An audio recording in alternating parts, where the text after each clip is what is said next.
Bonjour, c'est Diop Abdrahman, nutritionniste, diététicien et spécialiste en sécurité sanitaire des aliments. Je remercie Citizen Lab Mauritanie pour cette interview. Alors, concernant l'alimentation pendant le mois de Ramadan, ce qu'il faut savoir, c'est que l'alimentation pendant le mois de Ramadan, normalement, de point de vue équilibre et variété, n'est pas différent de l'alimentation avant le mois de Ramadan. Et pendant le mois de Ramadan, quand on parle de l'alimentation, ça commence au moment de la rupture du jeûne. Donc la rupture du jeûne au début, normalement, ce que nous faisons tous, ce qui est recommandé, c'est de commencer avec des dates. Pourquoi? Tout simplement parce que ça élève un peu le taux de glycémie qui était très bas pendant la période du jeûne. Et donc, ça ramène un peu l'énergie, on va dire. Et là, la personne peut prendre, on va dire, 3 jusqu'à 5 dates. Une fois que les dates sont prises, il est recommandé de boire quelques gorgées d'eau. Ça peut être 3, 4 jusqu'à 5 gorgées d'eau. Une fois que vous avez bu cette eau, l'objectif c'est quoi? C'est de lubrifier, on va dire, l'estomac pour pouvoir accueillir les autres aliments. Une fois que c'est fini, il est recommandé d'accompagner une soupe ou bien ce qu'on utilise localement, c'est du carao ou bien du riz. Pourquoi? Parce que c'est très riche en eau, et qui dit eau dit des minéraux, donc c'est très riche en zinc, en fer, on va dire en fer bien sûr, et d'autres minéraux qui sont là pour vraiment hydrater le corps, qui sont là pour augmenter, on va dire, tout ce qui est électrolytique dans le corps. Une fois que nous avons terminé cette étape, il faut se reposer. Logiquement, ce qu'on doit faire, ce n'est pas de manger beaucoup. Ce n'est pas parce qu'on n'a pas mangé toute une journée qu'on doit se gaver au moment de la rupture.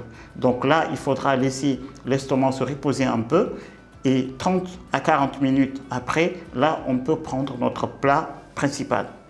Et notre plat principal, il est accompagné, il doit être comment? Il doit être riche en produits riches en protéines, comme par exemple des poissons, de la viande blanche, de préférence normalement.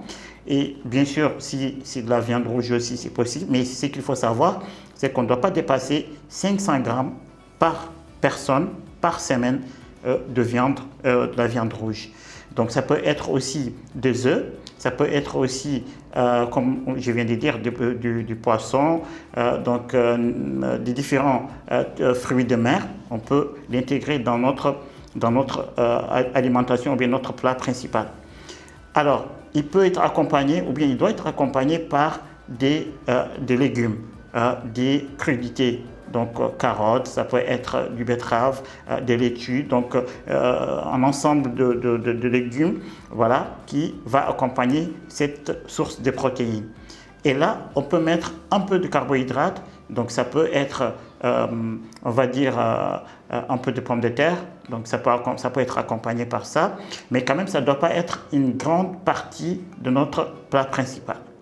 Et normalement, là, on doit rester depuis quand on a fait la rupture jusqu'à le plat principal ou bien le moment où nous allons dormir, nous devons s'assurer d'être bien hydratés. Donc, il est recommandé de prendre 8 à 9 verres d'eau dans la nuit. Donc, ça pourra aider vraiment le corps à s'hydrater parce que la journée suivante, nous resterons plus de 12 heures sans boire d'eau. Alors, logiquement, on termine ce qui est recommandé. Une fois qu'on termine le plat principal, logiquement, c'est en ce moment-là qu'on doit arrêter de manger. Je vais dire arrêter de manger. Pourquoi? Parce qu'il fait tard. On ne doit pas se gaver d'autres aliments comme nous le faisons à chaque fois. C'est de prendre des repas qui sont très lourds, comme le riz au poisson, les tchébou-sauce et tout. Donc, ce sont des plats qui sont très lourds et on les prend en général très tard la nuit. 1h, 2h du matin. Et là, ça peut empêcher, ce qu'il faut savoir, c'est que ces plats-là peuvent empêcher la personne de dormir. Soit vous dormez pas bien, ou bien vous dormez ou vous vous réveillez avec des ballonnements, avec des problèmes de digestion. Donc, ce n'est pas recommandé. Et à long terme, bien sûr, pendant les 1 mois, vous pouvez vous retrouver avec un poids qui est augmenté. Voilà. Donc, ce qui est recommandé, c'est terminer avec le plat principal et essayer de rester quelques temps, 1 heure, 2 heures du temps, jusqu'à que vous digérez ce que vous avez mangé. Et avant de dormir, vous pouvez prendre, on va dire, un fruit. Et là, ce qu'il faut savoir aussi, c'est que vous devez dormir tôt. Pourquoi? Parce que tout simplement, la qualité du sommeil que vous devez avoir, vous devez l'obtenir à partir, ou bien vous l'obtiendrez que à partir de 22h, 23h jusqu'à 4h, 5h du matin. Donc, le fait de ne pas dormir, ça peut vous causer d'autres problèmes de santé, bien sûr, à long terme. Au réveil, pour le repas de l'aube, qui est suhoor, il est recommandé de prendre quelque chose qui est vraiment, on va dire, qui est doux pour l'estomac, ça c'est un. De deux, c'est quelque chose que vous devez prendre, c'est riche en carbohydrates, mais de glucides de très bonne qualité. Ça veut dire quoi? C'est des glucides, on va dire, complexes. C'est des choses qui peuvent être là dans votre estomac,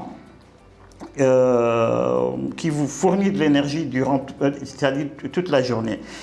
On peut citer par exemple, comme j'ai dit, les riz, les caraos, ce sont des produits qui sont intégrés des ingrédients qui sont intégrés dans ces aliments, et peuvent vous garder très longtemps sans avoir faim. Ça peut être aussi du flacon d'avoine. Nous, on l'appelle ici communément, localement, on l'appelle le Quaker, donc ça peut aller aussi. Et aussi, il ne faut pas oublier, il faut intégrer également tout ce qui est protéines, comme les œufs. Ça peut être les œufs, ça peut être, on va dire, un peu du poisson, c'est possible. Mais là, dans tout le cas, il ne faut pas mettre quand même des produits qui sont salés. Parce que si c'est salé, vous prenez ça pendant le suhoor, ça peut vous causer la soif pendant la journée. Et évitez aussi tout ce qui est épicé, ça peut causer aussi la soif.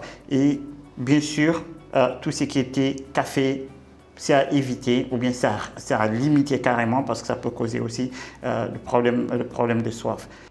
Alors, concernant les personnes qui souffrent de maladies chroniques, par exemple comme le diabète, si on prend l'exemple du diabète, ces personnes-là, elles doivent d'abord, avant le mois de Ramadan, normalement, on conseille que cette personne aille visiter son médecin 6 mois avant le Ramadan, mais au minimum, là, 1 mois avant le Ramadan, il peut aller voir son médecin, parce que c'est le médecin qui décide, c'est le médecin traitant qui décide est-ce qu'il doit jeûner ou pas. Une fois que son médecin décide ou bien donne le feu vert qu'il doit jeûner, donc là, il faut qu'il soit prudent. Il faut que cette personne soit prudente. Du point de vue, on va dire, toujours là en train de vérifier si sa glycémie est stable ou pas, ça c'est un.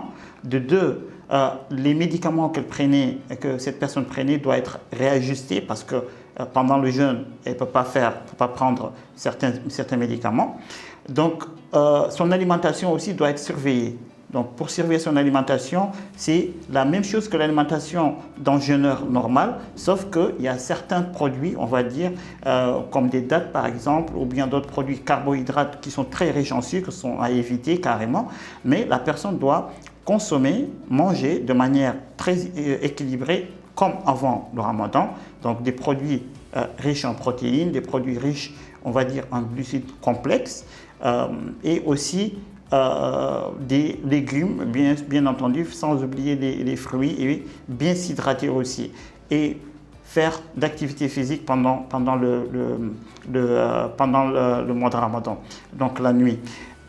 Aussi pour les femmes enceintes et les femmes allaitantes, si on voit que l'enfant est en bonne santé, que la maman est en bonne santé, normalement, il n'y a pas de problème pour jeûner. Mais toute cette décision-là, ça retourne vers son médecin traitant. C'est le médecin qui décide est-ce que la femme doit jeûner ou pas, la femme enceinte ou allaitante. Si le médecin donne le feu vert, c'est la même chose. Donc, il faudra vraiment mettre, on va dire, en point, vraiment vérifier son alimentation pour que le jeûne puisse aller dans de bonnes conditions. Pour conclure, on va dire que tout ce que vous faites dans votre alimentation, ça se voit sur votre corps.